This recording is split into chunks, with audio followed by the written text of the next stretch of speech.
नमस्कार विद्यार्थी मित्रांनो, मी डॉक्टर गजेंद्र कुवारे। आज आपण वर्ग 12वी विषय मराठीचा संदर्भामध्ये पद्यभाग पाहणार आहोत। त्या पद्यभागाचं शीर्षक आहे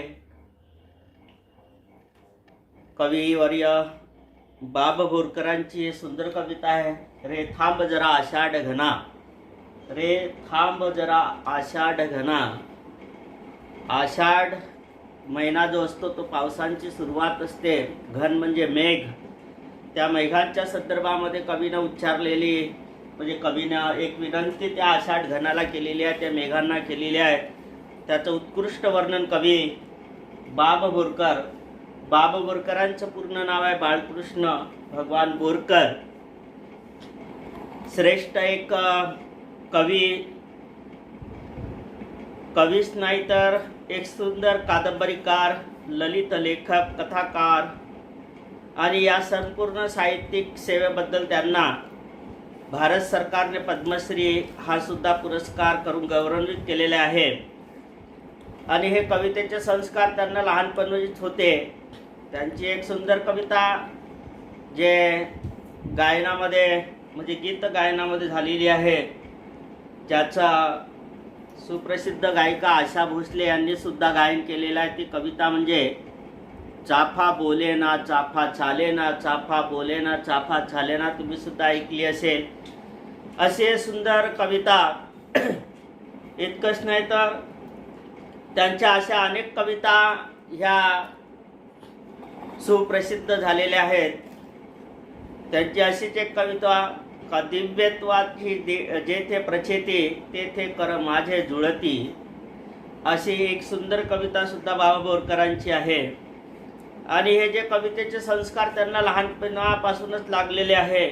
निसर्ग आणि प्रेम हे त्यांच्या कवितेचे मध्यवर्ती विषय आहेत। आणि बोरकरांच्या या कविता निसर्ग प्रतिमांनी संपन्न इतक्या संपन्न आहेत का त्यामध्ये तीव्र संवेदनशीलता सुद्धा आहे। हा त्यांच्या व्यक्तिमत्वाचा नादबैतेचा हा त्यांच्या कव्याचा एक विशेष आहे। 1960 पर्यंतच्या काळापर्यंत त्यांनी जो काही कविता लिहिल्या त्या कवितेचा एक संग्रह, ज्या संग्रहाचं नाव बोरकरांची कविता म्हणून प्रसिद्ध झालेले आहे। इतकंच काय तर त्यांचे गिटार, चैत्र पुनव, चांदनवेल, कांचन सध्या, अनुरागिनी, चिन्मयी हे काव्यसंग्रह सुद्धा प्रसिद्ध झालेले आहेत। याचबरोबर त्यांचे काही लेखसंग्रह आहे, जे लेखसंग्रह म्हणजे कागदे, होड्या, घुमटावरचे पावरे, चांदण्याचे कवडेशे, पावलापुरता प्रकाश हे लेखसंग्रह। याचबरोबर इतर काही ललित साहित्याची पुस्तकं त्यांची आहेत, ती म्हणजे मावळता चंद्र, अंधारातील वाट, भावीन प्रियदर्शिनी, समुद्राकाठची रात्र हे त्यांची ललित साहित्याची पुस्तके। आणि त्यांच्या सासा या कोकणी कविता संग्रहाला जे साहित्य याचं सर्वात मोठं पीठ आहे, जे साहित्य अकादमी आपण त्याला म्हणतो, त्या साहित्य अकादमीने त्यांना गौरवान्वित केलेले आहे। आणि सुरुवातीला सांगितल्याप्रमाणे कवी बाब बोरकर एक निसर्गात रममान होणारे कवी, निसर्गाचं सानिध्य त्यांना लाभलं आणि त्या निसर्गाच्या दृष्टिकोनातून विवेचन करणारे कवी। इथे जी कविता आज आपण पाहणार आहोत, रे थांब जरा आषाढ घना। सरळच आहे, रे थांब जरा आषाढ घना। आपल्याला माहित आहे आपला जो मृग नक्षत्र सुरू होतो आणि मृग नक्षत्रामध्ये पावसाची सुरुवात, जसा उन्हाळा संपतो आणि उन्हाळा संपल्यानंतर लगेच पावसाळा सुरू होतो। आणि त्या पावसाळ्यामध्ये जो आषाढ महिना असतो, जसं चैत्र महिना हा आपला मराठी माणसांचा पहिला ज्याला आपण गुढीपाडवा म्हणतो, तर गुढीपाडवाच्या दिवशी आपल्या चैत्र महिन्याची, मराठी माणसाच्या चैत्र महिन्याची सुरुवात होते। आणि चैत्रानंतर लगेच आषाढ महिना येतो आणि चैत्रामध्ये एवढं प्रखर ऊन असते, एवढं प्रखर ऊन असते का त्या प्रखर उन्हाने पूर्ण चिवचिवाट एकदम थांबलेला असतो, पण जसा आषाढ लागतो तर आषाढामध्ये मृग नक्षत्राच्या पावसाची सुरुवात होते आणि जशी पावसाची सुरुवात झाली की लगबगीने पाऊस सुरू होतो. पण जसा जसा पाऊस सुरू राहतो त्या पावसाला कुठंतरी कवी म्हणते थांब थोडसा, मला कुठंतरी आता काय काय या निसर्गाचं चैतन्य अनुभवाचं आहे. त्या निसर्गाचं चैतन्य अनुभवण्यासाठी तो त्या आषाढ घनाघन म्हणजे मेघ ज्याला आपण हिंदीमध्ये बादल म्हणतो, ढग म्हणतो, त्या मेघाला म्हणते, घनाला म्हणते तू थोडासा थांब. एवढं सुंदर वर्णन आणि इतकेच काव्य इतके ओतप्रोत या कवितेमध्ये त्यांनी मांडलेले आहेत की या आषाढ मासातील म्हणजे आषाढ महिन्यातील पावसाने निसर्गाला चौबाजूने हिरवाईचा नाना छटांनी नटवलेले आपल्याला माहित आहे की जसा पाऊस पृथ्वीवर पडतो सुरुवातीचा तर इवलेसे कोंब पृथ्वीवरून बाहेर पडतात आणि एक प्रकारची हिरवी चादर आपल्याला पाहायला मिळते ज्याला शाल. तुम्हाला माहित आहे बालकवीच्या कवितेचं मी अनेकदा उदाहरण देतो की बालकवीनं त्या फुलराणी कवितेमध्ये फार सुंदर वर्णन करतात की हिरवे हिरवे गार गालीचे हरित तृणाच्या मखमालीचे त्या सुंदर मखमालीवरती फुलराणी ही खेळत होती. म्हणजे एवढे सुंदर त्या जसा पाऊस पडल्यानंतर काही दिवसांनी हिरवाईच्या एक छटा नाना छटांनी हे पृथ्वी नटलेली असते आणि हे जर निसर्ग सौंदर्याचे क्षण जर मला अनुभवायचे आहे तर हे निसर्ग सौंदर्याचे क्षण अनुभवण्यासाठी रे आषाढ घना तू थोडासा थांब. या आषाढ घना म्हणजे आषाढ महिन्यातल्या मेघा हे ढगा तू थोडासा थांबून जा, क्षणभर थांब आणि या निसर्गामध्ये जे तुन जे रंगीबिरंगी सौंदर्य एक जादुई किमया जे काही बहरलेली आहे ती मला पाहण्याची संधी दे. एवढंच कवी त्या आषाढ मेघाला विनंती करतो आहेत. आणि आषाढ मेघ जर थांबला तर हे लालसर जी माती आहे मातीतील जे हिरवीगार शेती आहे त्या शेतीत चाललेली जी अवते आहे अवत्याला आपण म्हणतो डांगर. जे शेतामध्ये नांगर चालू आहे अवते चालू आहे वेळूंची बेटे आहे फुललेला केवडा आहे सोनचाफा आहे लाजरी जाई आहे हे संपूर्ण निसर्ग सौंदर्य मला मनसोक्त पाहता येईल. म्हणजे मी घराच्या बाहेर पडेल आणि एवढं मनसोक्त सौंदर्य मला पाहता येईल. एवढंच काय तर रत्नजडित पंखांच्या पाखरांचे जे थवे आहे आणि ते थवे पाण्यात सळसळणाऱ्या मासोळ्या ज्या आहे आणि रात्रीच्या मिट्ट काळोख्यात चमकणारी काजबांची जे प्रकाश फुले आहेत या संपूर्ण याच्याशी मला सुखसंवाद साधता येईल असं कवी या कवितेतून या आषाढ घनाला विनंती करतो आहे. विद्यार्थ्यांना आपण याच्या अगोदर जे युसुफ खान मोहम्मद खान पठाण यांचा हे बंध रेशमांचे म्हणजे जे पाठ पाहिलेला होता ते सुद्धा त्याच्यामध्ये हे रेशीम बंध म्हणजे कवीनं जे रेशीम बंध निसर्गाचे जे काही फूल फाकरे आहे याला रेशीम बंध म्हटले होतं ज्याचं युगायुगाचं नातं कवीचं आणि त्याचं झालेलं आहे हे लेखकाचं झालं आहे. आणि कवी किती रममान होतो उत्तर रात्र पहाट आणि त्याच्यानंतर सकाळ आणि उत्तर रात्रीचं पहाटेचं आणि सकाळचं जे काही जेवढं काही निसर्ग सौंदर्य आहे त्या निसर्ग सौंदर्याने कवी एवढा रममान झालाय की त्या रममानीचा दृष्टिकोन कवीनं त्या पाठातून युसुफ खान मोहम्मद खान पठाण यांनी दिलेला आहे. तेच निसर्ग सौंदर्य इथे कवी रे थांब जरा आषाढ घना या कवितेच्या माध्यमातून करतो आहे. विद्यार्थ्यांनो निसर्गाच्या विविध घटकांमधून डोकावणाऱ्या मानवी भावनांमुळे कवितेतील वातावरण अधिकच सजीव म्हणजे एक जिवंतपणा या कवितेला कवींनी मिळवून दिलेला आहे. जसं काही कवी जो त्या निसर्गासोबत निसर्गाच्या घटकासोबत त्या आषाढ घनासोबत जो बोलत आहे तो प्रत्यक्षात दिसतो आहे की काय असं वाटते आहे. आणि या सजीवपणामुळे ते चैतन्यमय एक आनंदमय झालेला आहे आणि एक प्रकारे अभिव्यक्तीच्या आवश्यकतेनुसार कधी कवीने या शब्दामध्ये ग्रामीण बोलीतील शब्दांची तर कधी संस्कृत शब्दांची थोडी रूपे सुद्धा वापरलेली आहे आणि या रूपामुळे या कवितेला एक प्रकारचा गोडवा प्राप्त झालेला आहे. आणि जे काही त्यांनी वर्णन याच्यामध्ये केलेल्या माधुर्याचा आस्वाद घेताना आपण या कवितेतून चकित होऊन जाऊ आणि इतकं चकित होऊन जाऊ का एक निसर्ग सौंदर्यात जसा कवी रमतो आहे तेवढं निसर्ग सौंदर्यात आपणही रममान होऊ असं वाटते आहे. तर आता आपण पाहूया कवी बा. बोरकरांची रे थांब जरा आषाढ घना. तर विद्यार्थी मित्रांनो, ही कविवर्य बाबू बोरकर यांची कविता इथे आपण आता अभ्यासणार आहोत। रे थांब जरा आषाढ घना। हे चित्र बघा, या चित्रामध्ये कवी डायरेक्ट तर विद्यार्थ्यांनो आता हे चित्र बघा, याच्यामध्ये पहा कवीनं आकाशाकडे त्या मेघाकडे हात केलेले आहे आणि हात करून तो त्या आषाढ घनाला म्हणजे मेघांना सांगतो आहे, रे थांब जरा आषाढ घना, रे थांब जरा आषाढ घना। तर विद्यार्थ्यांनो आता आपण हे कविता सुरुवात करणार आहोत। फार सुंदर कविता, निसर्गात कवी कसा वावरतो आहे, निसर्गाचं हे सौंदर्य या कवितेच्या माध्यमानं कवी कसा सांगतो आहे। सुरुवात आहे, रे थांब जरा आषाढ घना, बघू दे दिठी भरून तुझी करुणा। म्हणजे सुरुवातच मी अशी तुम्हाला सांगितलेली आहे की त्या आषाढ घनाला म्हणजे मेघांना, त्या ढगांना कवी सांगतोय का तू थांब। अरे का थांब? तर पुढची ओळ पहा, बघू दे दिठी, बघू दे म्हणजे मला पाहू दे, दिठी म्हणजे दृष्टी, या नजरेनं भरून तुझी करुणा दया, म्हणजे करुणा म्हणजे दया तुझी करुणा ह्या डोळ्यानं, या दृष्टीनं मला पाहू दे। आणि काय पाहू दे?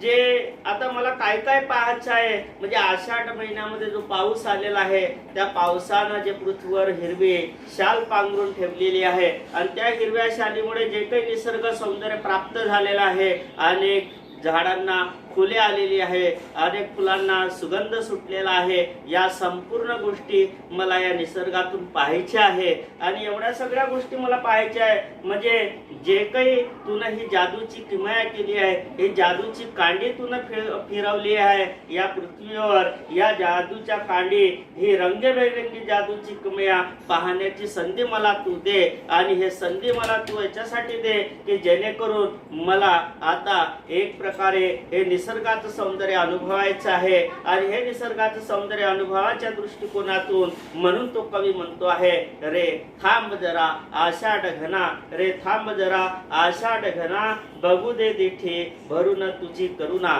बघू दे म्हणजे पाहू दे, दिठी म्हणजे दृष्टीने, नजरेने, भरून तुझी करुणा म्हणजे दया।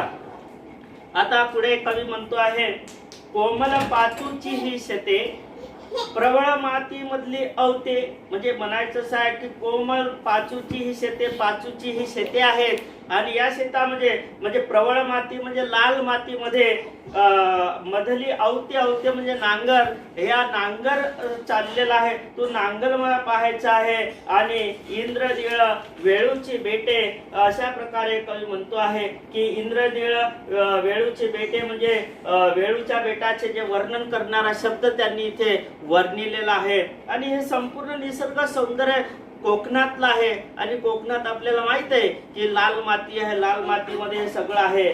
आणि या तुझ्याच पद विन्यास कुणा, म्हणजे तुनच हे सगळं करून ठेवलेलं आहे। म्हणजे पाचूची जी शेते आहे, हे पाचूची शेते तुझी आहे, दृष्टिकोन लाल मातीमधले नांगर जे चालते आहेत हे तुझीच करुणा आहे। आणि एक प्रकारे वेळू, ज्याला आपण बांबू म्हणतो आपल्या इकडे, या बांबूंची जे काही वेळूच्या जे बेटाचं वर्णन इथे इंद्रनील म्हणून कवी इथे करतो आहे। तर अशा प्रकारे पुढे म्हणतो कवी, रोमांचित गंध केतकी, फुटे फुली ही सोन चंपकी। म्हणजे एक प्रकारे हे गंध केतकीचं जे फुल असते त्याचा गंध आता फुललेला आहे आणि तो रोमांचित दिसते आहे। सोन चाफ्याची फुले फुललेली आहे आणि सोन चाफ्याची फुले फुललेली असल्यामुळे त्याचा सुगंध सुद्धा सुटलेला आहे। आणि मी अगोदरच सांगितलं का त्यांनी लिहिलेली एक फार सुंदर कविता होती, ज्या कवितेचं म्हणजे कविताचे गेय स्वरूपात सुप्रसिद्ध गायिका ज्या लता मंगेशकर यांच्या भगिनी आहेत लहान, ज्यांचं नाव आशा भोसले आहे, त्या आशा भोसलेंनी ही कविता सुंदर गेयांकित केलेली आहे, गायलेली आहे। ती कविता म्हणजे चाफा बोले ना, चाफा चाले ना, हे सुंदर असं गीत, हे सुद्धा बाबू बोरकरांचीच होती। तर अशा प्रकारे ही सोन चंपकी सुद्धा फुललेली आहे। एवढंच काय का जाईच्या लेकी सुद्धा लाजून पुढे दिसते आहे। आणि तू जर चोरून बघती पुन्हा पुन्हा, म्हणजे तू जेव्हा संपन हे आषाढ मेघा घना, हे मेघा बादला ढगा तू जेव्हा इथून संपशील तेव्हा हे संपूर्ण मला निसर्ग सौंदर्य पाहायला मिळेल, तुझी हे जादूची किमया मला पाहायला मिळेल. एवढेच काय, पुढे कवी फार सुंदर वर्णन केलं आहे त्याने. उघड गगन. उघड गगन म्हणजे आता हे आकाश, गगन म्हणजे आकाश. आता आकाश तू खुलं कर, आता पडू नको, बरसू नको, थोडस थांब थांब कर घडीभर आसर म्हणजे घडीभर थोडासा विसावा घे. आता हे आकाश खुलं कर आणि खुले कर वासर मनी घर. म्हणजे आता हे वासर जे घरात बसलेले आहे, जे गोठाणा म्हणजे आपण गोठाण म्हणतो त्याला, गोठाणामध्ये ते गावामध्ये गोठा म्हणतो त्याच्यामध्ये आहे. आता त्यांना थोडस खुलं तरी कर, वाहू दे या तव किमयेवर कोवड्या नव्या हळू दुव्या उन्हा. हळू दुव्या उन्हा. काय सुंदर. काय कर, उघड गगन म्हणजे गगन काय कर, खुलं, आकाश खुलं कर. आता तू थांब, थोडसा थांब, आकाश खुलं कर आणि घडीभर थोडासा विसावा घे. आसर विसावा घे, थोडासा विसावा घे आणि खुले कर वासर मनी घर.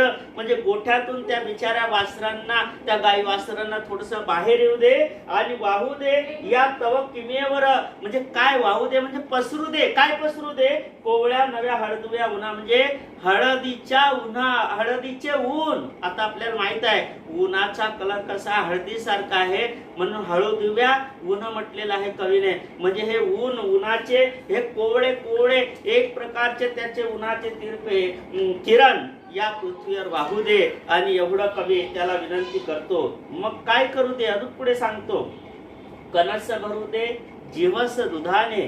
म्हणजे कणस भरू दे, कंस जे आता कंस लागणार आहे ते जीवस दुधाने. म्हणजे दूध रूपी दाणे. मला आपल्याला माहित आहे कंसातला दाना, दाना जेव्हा आपण फोडतो तो पांढरा असतो, कशासारखा असतो, दुधासारखा असतो. आणि म्हणजे कंसातला दाना जर फोडला, त्याला पाण्यात जर मिसळला तर एक प्रकारचे ते काय होते, दुधासारखं दिसते. एक सुंदर कविता खूप लोकप्रिय झालेली आहे. हंबरून वासर आले म्हणती जवा माय. फार सुंदर आहे. त्याच्यामध्ये याचा वर्णन केलेलं आहे. आणि ते वर्णन सुद्धा इथे कणस भरू दे जीवस दुधाने. म्हणजे त्या दूध रूपी दाणे त्या कंसाला येऊ दे. देठ फुलांचं अरळ मधाने. आणि फुलांचा देठ, आपल्याला माहिती आहे का फुलांमध्ये मकरंद असतो ज्याला आपण मध म्हणतो. त्या मधाने ते फुलांचा देठ भरू दे. आणि कंठ खगांचा मधु गानाने. खग म्हणजे पक्षी. आणि ह्या प्रकारे ते फुलावर बसल्यानंतर किंवा त्याच्यातला मध खळल्यानंतर त्यांचा कंठ गानाने म्हणजे गाऊ दे, त्यांना कंठ त्यांचा गाऊ दे. आणि तशहारा दूरतपणा हे सगळं करू दे. हे सगळं करण्यासाठी आषाढ घना तू थोडसा थांब. थांब रे जरा आषाढ घना. रे थांब रे जरा आषाढ घना. पुढे म्हणतो आहे कवी. आश्लेषांच्या तुषार स्नानी भिवून पिसुडी व्यथावेत थव्या थव्यांनी. म्हणजे जे काही तुझे तुषार, तुषार म्हणजे पाण्याचे ते तुषार असतात. आश्लेषांच्या तुषार स्नानी शीतल. आश्लेषा म्हणजे शीतल, शीतल पाणी म्हणतात त्याला, थंड पाणी. त्या तुषार स्नानी म्हणजे त्या थंड पाण्यानं, तुषार स्नानानं भिवून पिसोडी थव्या थव्याने. थवे म्हणजे कोणाचे असतात, पक्ष्यांचे. ते भिजलेले आहेत. रत्नकळा उधळीत माध्यांनी नाहोत इंद्रवर्णात वना. म्हणजे अशा ह्या रत्नकळा एक मध्यान्नामध्ये, म्हणजे मध्यान्न पडू दे. आता थोडसा तू थांब, विसावा घे. आणि विसावा घेतल्यानंतर हे सगळं घडू दे की त्या पक्ष्यांना थव्या थव्यांनी येऊन तुझ्या शीतल त्या तुषार म्हणजे पाण्याच्या थेंबांनी एक प्रकारे कंठ कंठ भिजू दे. इतकंच नाही, कवी फार सुंदर वर्णन केलेलं आहे कवीने. आणि या संपूर्ण गोष्टीसाठी कवी त्या आषाढ घनाला थांब म्हणतोय. रे थांब जरा आषाढ घना. म्हणजे तुझी जे निसर्गाची किमया आहे ती संपूर्ण निसर्गाची किमया मला अनुभवू दे, मला पाहू दे. आणि ती निसर्गाची किमया आणि ते निसर्गाचा जो दृष्टिकोन, जेवढ्या गोष्टी आता कवीने इथे सांगितल्या आहे. पक्ष्यांची गोष्ट सांगितली, आऊत म्हणजे नागरांची गोष्ट सांगितली, नांगरांची गोष्ट सांगितली, कंस सांगितले, फुलं सांगितले, पाखरं सांगितले. हे सगळं तेव्हाच मला पाहता येईल की जेव्हा हे संपूर्ण तू जेव्हा थांबशील तेव्हाच मी हे संपूर्ण जादूची किमया अनुभवेल. आणि शेवटी कवी म्हणतो काळोखाची पीत आसवे. पालवीत उमलता काजवे करू दे मज हित गुजते आसवे दीर्घित जळातील विधू वदना. म्हणजे हे जो काळोख्या म्हणजे रात्रीच्या, आपल्याला माहित आहे काजवा रात्रीचा चमकतो आणि तो आषाढ मध्ये चमकतो जास्तीत जास्त आषाढ महिन्यामध्ये. ते काळोखाची पिता आसवे पलवीत उमलता काजवे, तो काजवा एवढूसच असतो आणि tip tip tip tip tip त्याचा आवाज असतो, तो चमकतो, एवढा चमकतो. तेव्हा जेव्हा येईल चमकन तेव्हा मला त्यास हितकूच करू दे आणि हितकूच करू त्यासवे मला निरखित म्हणजे त्याच्यासोबत बोलू दे, एवढं सांगतो आहे.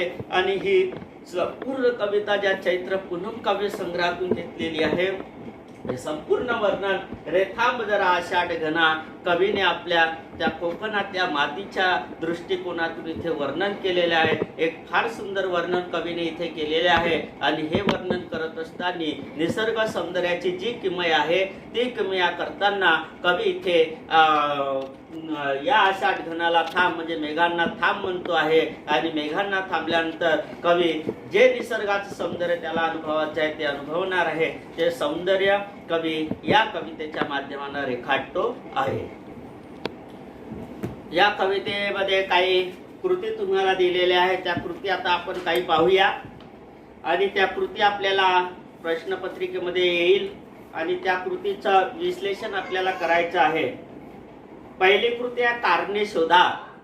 कारणे शोधामध्ये दिलं आहे त्यांनी की कवी आषाढ घनाला थांबायला सांगतात, याचं कारण द्या म्हणते. आता का सांगतात आषाढ घनाला थांबायला?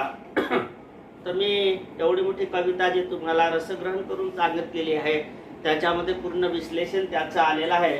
पण थोडक्यात जर सांगायचं असेल तर आषाढ घनाच्याच कृपेने निर्माण झालेले हे सृष्टीचं सौंदर्य अनुभवण्यासाठी कवी आषाढ घनाला थांबायला सांगतोय. दुसरी कृती आहे कवीने आषाढ घनाला घडीभर उघडण्यास का सांगितले आहे. त्याचं कारण आहे की का सांगितले आहे का जे काही सृष्टीचं सौंदर्य आहे हे संपूर्ण सृष्टीचं सौंदर्य कवीला आता डोळे भरून पाहायचं आहे. आणि हे डोळे भरून सृष्टीचं सौंदर्य पाहत असल्यामुळे कवी त्या एक प्रकारे घडीभरच उघडण्याचं आव्हान केलेलं आहे की आषाढ घना तू थोडासा थांब रे, थांब जरा आषाढ घना म्हणजे थोडासा थांब म्हणजे एवढं म्हटलेलं आहे. दुसरी कृती आहे की खालील वर्णनासाठी कवितेत आलेले शब्द लिहा. कोणते कोणते आहे तर शेतातील हिरवीगार पिकेला काय म्हटलेलं आहे तर पहिल्या कडव्यातच आपण त्याचं वर्णन केलेलं होतं. कोमल पाचूची ही शेते म्हणजे कोमल पाचूची शेते असं कवीने त्याला वर्णन केलेलं आहे. दुसरं आहे की पोळ्यासाठी लाल कणीदार माती कोणती तर त्या मातीचे वर्णन त्याच कडव्यामध्ये आहे की प्रवळा माती मधली अवते म्हणजे नांगर. लाल मातीला प्रवळा माती त्यांनी म्हटलेला आहे. वेळूंच्या बेटाचे वर्णन करणारा शब्द कोणता आहे तर त्या शब्दाचं नाव आहे इंद्रनील शब्द वापरलेला आहे. फुलपाखरांच्या पंखावले रत्नासारखे तेज दर्शवणारा शब्द कोणता आहे तो रत्नकळा शब्द आहे.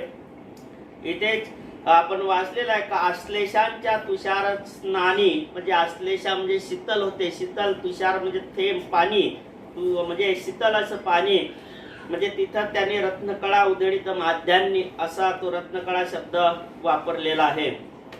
नंतरची कृती एका शब्दात उत्तर लिहा म्हणते. रोमांचित होणारी ती काय तर गंध आणि केतकी हे रोमांचित होणारी आहे. नव्याने फुलणारी काय तर सोन चंपकी आहे. म्हणजे दुसरं कडवं या कवितेचं आहे रोमांचित ही गंध केतकी आणि दुसरा आहे फुटे फुले ही सोन चंपकी म्हणजे नव्याने फुलणारी ती सोन चंपकी. आणि त्याच्यातच आहे की लाजणाऱ्या काय तर लाजून या जाईच्या लेकी म्हणजे जाईच्या लेकी या लाजणाऱ्या आहेत. नंतरची कृती आहे कृती करा म्हटलं आहे. कवीने आषाढ घनाला करायला सांगितलेली कामे तर कवी सांगतो आहे जरासा थांबून तुझी करुणा पहा. दुसरा आहे तुझाच पाऊल पुन्हा पहा. तिसरा आहे थोडीशी उघडी करून गगन थोडस मोकळं कर आणि त्या सूर्याचे घर फुले कर म्हणजे त्या सूर्याची किरणे निदान या पृथ्वीवर पडू दे आणि ते हळद रंगाची एक प्रकारची किरणे मला पाहू दे. नंतरची कृती आहे आषाढ घन घडीभर थांबल्यावर घडणाऱ्या कोणत्या कोणत्या गोष्टी आहे. तर ऊन धरतीवर येणार आहे आणि एक प्रकारे कणीस पौष्टिक दुधाने भरणार आहे. अशा ह्या कृती कवी बाबू बोरकरांनी ह्या कवितेत सांगितले आहे. आणि एक सृष्टी सौंदर्य या कवितेच्या माध्यमानं एक निसर्गाचं सौंदर्य कवीला इथे अनुभवायचं आहे. आणि हे सौंदर्य अनुभवण्यासाठी कवी त्या आषाढ घनाला म्हणजे त्या आषाढ महिन्यातील मेघांना त्या ढगांना विनंती करतो आहे की रे थांब जरा आषाढ घना, रे थांब जरा आषाढ घना, रे थांब जरा आषाढ घना. धन्यवाद.